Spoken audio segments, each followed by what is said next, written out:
نحمده ونصلي على رسوله الكريم اما بعد فاعوذ باللہ من الشیطان الرجیم بسم اللہ الرحمن الرحیم۔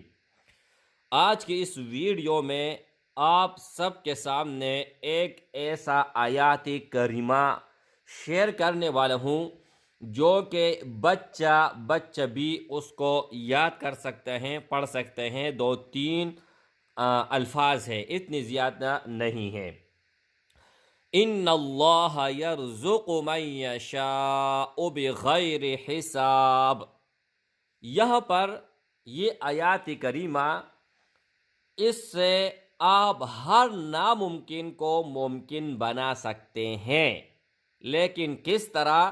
ویڈیو کو اول سے لے کر آخر تک جو دیکھے گا اس کو اجازت ہوگا، اور جو جائز مقصد کے لیے استعمال کرے گا ان کو اجازت ہوگا۔ اگر ویڈیو اچھا لگے تو لازمی سبسکرائب کریں۔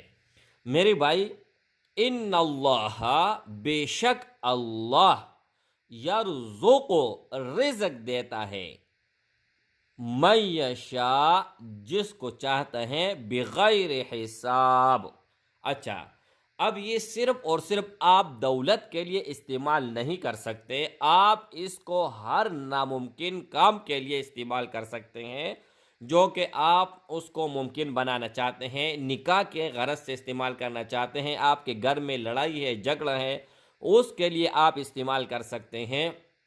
طریقہ میں بتا دیتا ہوں، لیکن کن کن چیزوں میں آپ استعمال کر سکتے ہیں، جو آپ کے دل اور دماغ میں سوچ آئے گا اس کے لیے آپ اس کو آسانی سے استعمال کر سکتے ہیں۔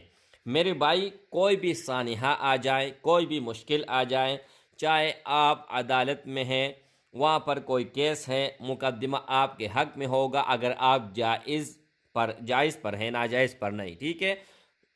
اس کے علاوہ میرے بھائی، جو دنیا کا ناممکن ہو وہ اللہ جل شانہ کے فضل اور کرم سے ممکن ہوگا۔ لیکن طریقہ کار کیا ہے؟ طریقہ آپ غور سے سن لیجئے گا۔ 5 مرتبہ اول اور 5 مرتبہ آخر درود ابراہیمی اگر پڑھے تو بہتر ہے۔ اس کے علاوہ کوئی بھی درود آپ پڑھ سکتے ہیں، کوئی بھی درود ہو، آپ 5 مرتبہ اول 5 مرتبہ آخر پڑھے، اور صرف 101 مرتبہ ان اللہ یرزق من یشاء بغیر حساب، ان اللہ یرزق من یشاء بغیر حساب۔ اچھا، یہاں پر اگر جب آپ 101 مرتبہ پڑھو گے نا، ان کے درمیان جو آپ کا کام ہوگا وہ آپ نے دل اور دماغ میں بٹانا ہے، تصور کرنا ہے، ٹھیک ہے۔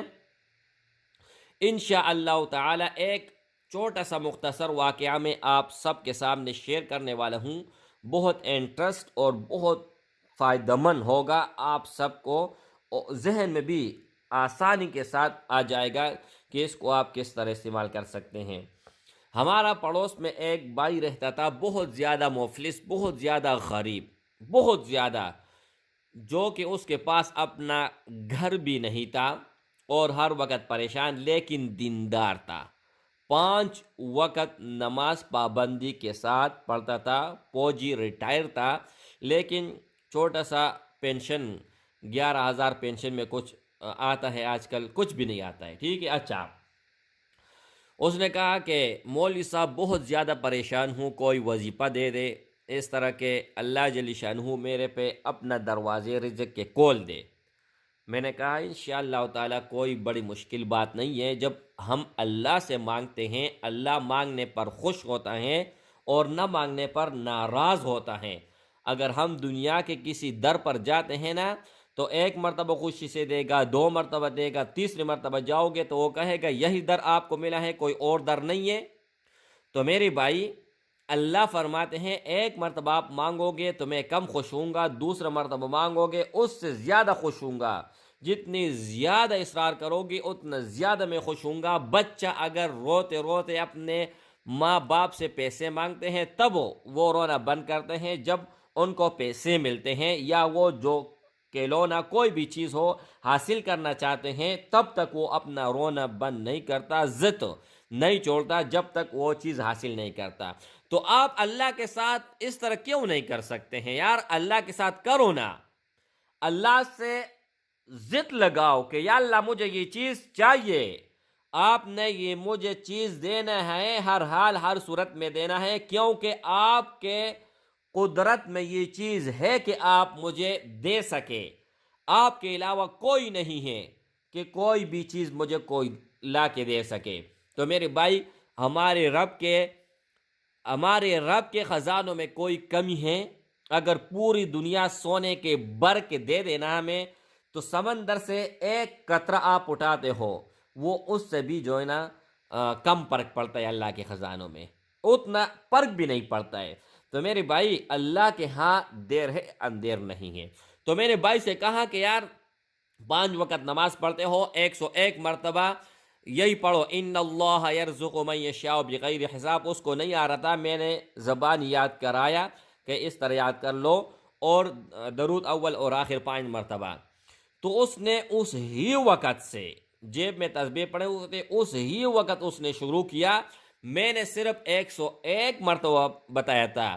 وہ کہتے ہیں کہ بھائی میرا کوئی اندازہ نہیں ہے، کوئی حد نہیں ہے، جب تک میرا دل مطمئن نہیں ہوتا تو میں ان اللہ یرزق من یشاء بغیر حساب پڑھتا رہتا ہوں۔ آپ یقین مانیں، ایسے پوسٹ پر ان کو ایسے نوکری ملی کہ آپ حیران ہو جاؤ گے۔ اللہ کے فضل اور کرم سے اب لاکھ کے اوپر ان کا تنخواہ ہے، اور اتنا زیادہ خوش ہے کہ حد سے زیادہ خوش ہے۔ یہ میں نے نہیں کیا، میرے رب نے کیا، ٹھیک ہے؟ ہم تھوڑا سا کوشش کریں تو اللہ جل شانہ پوری دنیا کا خزانہ ہمارے ہاتھ میں پکڑا کے دے دے گا۔ لیکن اللہ کیا فرماتے ہیں؟ اللہ فرماتے ہیں جو آپ میرے پہ گمان جس طرح کرو گے، اس ہی طرح آپ کے ساتھ میں معاملہ کروں گا۔ اب آپ کا گمان اللہ پر کس طرح ہے وہ آپ کو پتہ ہے، مجھے پتہ ہے کہ میرا رب پر کتنا گمان ہے اور کس طرح گمان ہے، ٹھیک ہے؟ اچھا، یہ ہندو لوگ ہوتے ہیں نا، یہ بتوں سے مانگتے ہیں، وہ تو پتھر ہوتا ہے، ان کے ہاتھ میں کچھ نہیں ہوتا، کچھ بھی اس کے ہاتھ میں نہیں ہے، صرف اور صرف دینے والے رب اللہ کی ہیں، ایاک نعبد و ایاک نستعین۔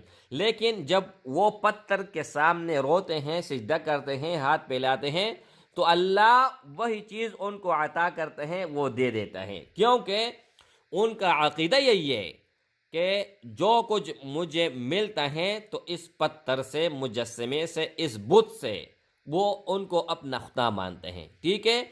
تو ان کا عقیدہ بت کے اوپر ہے، اور ہمارا عقیدہ اپنے رب کے اوپر ہے، اپنے ذات کے اوپر، جو دونوں جہاں ہر چیز اللہ نے پیدا کیا ہوا ہے، ہر چیز اللہ کے ہاتھ میں ہے، ہر چیز اللہ کی قدرت میں ہے، کوئی شے اللہ سے پناہ نہیں ہے۔ اگر کالی رات ہو، کالی پہاڑ ہو اور کالی چونٹی اس پر چل رہا ہو، تو اس کے پاؤں کے جو آواز ہے وہ اللہ کو سنائی دے رہا ہے، اور ان کا جو نشان بن رہا ہے وہ بھی اللہ کو صاف ستھرا نظر آ رہا ہے۔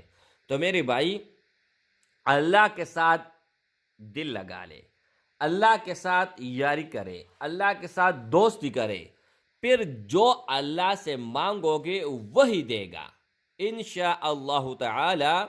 کوئی بھی ایسا چیز دنیا کا نہیں ہوگا جو آپ کے پاس نہیں ہوگا، لیکن اگر یہ وظیفہ آپ کرنا چاہتے ہیں تو آپ نے صرف اور صرف اس ہی نیت سے کرنا ہے کہ یہ اللہ کا کلام ہے، قرآن مجید کا آیات مبارکہ ہیں، یہ میں پڑھتا ہوں اور ثواب کی نیت سے، تاکہ میرا رب مجھ سے راضی ہو جائیں۔